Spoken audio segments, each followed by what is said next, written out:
Mais la légende que je vais vous raconter aujourd'hui est encore plus effrayante que ça.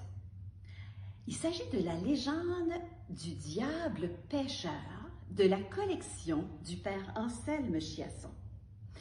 Ça s'est passé il y a très longtemps passé, au début du siècle dernier, peut-être dans les années 30. Ça s'est passé dans un petit village de pêcheurs le long des côtes acadiennes. On ne dit pas où, peut-être à Barachois, peut-être à Capelé, à Bouctouche, peut-être à Chéticamp, en Nouvelle-Écosse. Alors c'était ce pêcheur-ci qui avait vraiment, mais vraiment mauvais caractère, un vrai bougonneux, là. Bacheleux, comme on disait en bon acadien. Un vrai bacheleux, oui, il bachelait. Alors, il n'y a personne qui voulait travailler avec lui. Il ne pouvait pas trouver d'homme engagé. Personne, il était trop malcommode.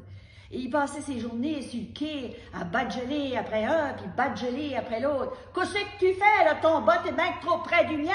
Ben, que c'est ça, ce shot filet qui traîne sur le quai? » Ah oui, il était vraiment détestable.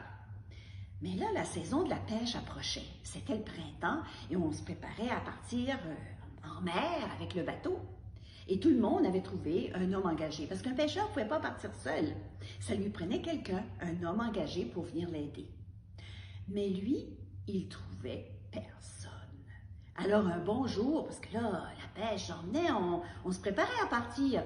Un bon matin, il se lève les bras dans le ciel et dit « Oh, ah ben même que ce serait le job, je l'embaucherais quand même! » Le lendemain matin, un homme bien musclé se présente à lui.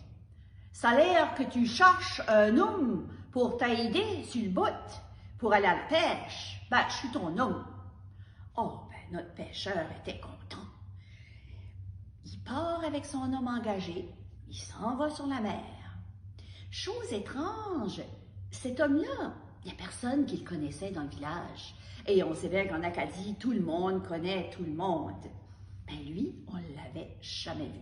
C'était, comme on dit par chez nous, un étrange. Et chose encore plus étrange, encore plus bizarre, il ne parlait pas beaucoup. Sur le bateau, il regardait le pêcheur avec un petit œil en coin comme ça, puis un petit sourire, vous savez, malicieux. Et là, c'était bizarre. Mais la chose encore plus étrange, c'est lorsqu'il mettait sa ligne à l'eau, il pêchait, il attrapait 2, 3, 4 morues à chaque fois qu'il lançait la ligne. Ah, le pêcheur n'avait jamais vu ça. C'était la vraie pêche miraculeuse. Le bateau s'est rempli de morues en un rien de temps. Et puis c'était comme ça tous les jours. C'était vraiment, il était incroyable. Le pêcheur, de toutes ses années de carrière, il n'y avait jamais vu ça. Il trouvait ça louche. Le dimanche matin, notre pêcheur s'en va à la messe et s'en va voir le curé et lui raconte l'histoire. Le curé le regarde. C'est pas normal, cette affaire-là. Je vais te donner un conseil. À la fin de la pêche, quand tu feras peser ton poisson, embauche un expert avec une bonne pesée. Puis sois juste, tu lui donnes sa part. Parce qu'un homme engagé qui allait pêcher avec un pêcheur divisait la part moitié-moitié. Tu lui donneras sa moitié. Pas une demi-livre de moins. Il faut être juste. Et vous savez qu'à l'époque, on pêchait la morue et on arrivait au quai, on faisait sécher la morue, on la salait, on la faisait sécher sur des espèces de chafauds qu'on appelait des vinots et on plaçait ça dans des barils et à l'automne, on allait vendre donc le produit de notre pêche, la morue. Donc, tout l'été se passe comme ça et notre pêcheur avec son homme engagé, apporte de la morue et de la morue et de la morue, a pu savoir quoi faire avec cette morue. Arrive l'automne et le temps de la pesée. Alors là, notre pêcheur fait venir donc cet expert avec sa pesée. L'homme engagé n'avait pas de l'air très content, il était un peu même grincheux.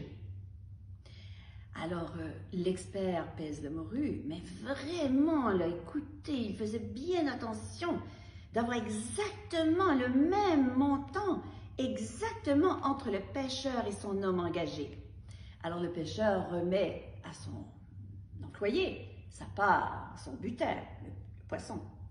Alors, l'homme engagé le regarde avec des yeux pour tuer quelqu'un et d'un air grincheux lui dit « Oh, si tu m'avais donné juste une demi-livre de moins, j'aurais emporté ton âme en enfer avec moi. Mais comme tu es trop honnête et juste, je ne peux point le faire. » Et là, tout d'un coup, pouf, il disparaît de la boucane et il emporte avec lui sa part de morue.